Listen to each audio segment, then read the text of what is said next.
దాసులంటే ఎవరు? యజమానికి లోబడేవాళ్ళు, యజమాని చెప్పిన మాటల్లా వినేవాడు, ఆచరించేవాడు, కొనసాగేవాడు దాసుడు.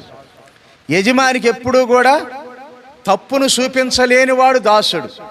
యజమానికి ఎప్పుడన్నా తప్పు కనపడిద్దామని భయముతో బ్రతికేవాడు దాసుడు. యజమానికి ఘనత తెచ్చేవాడు దాసుడు.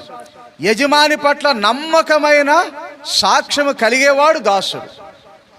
అలాంటి దాసులముగా, దాసురాండ్లముగా మనం ఉండాలి. అదే పరిశుద్ధత. అప్పుడు ఆ యజమాని ఏం చేస్తాడు? ఆ నమ్మకమైన దాసునికి బహుమానం ఇస్తాడు. యజమాని ఏం చేశాడు? ఒకరోజు బలా నమ్మకమైన దాసుడా అన్నాడు, మెచ్చుకుంటున్నాడు. ఇప్పుడు మనం ఎలాంటి దాసులు, దాసురాండ్లంగా ఉన్నాం? దేవుడు మనల్ని మెచ్చుకుంటున్నాడా?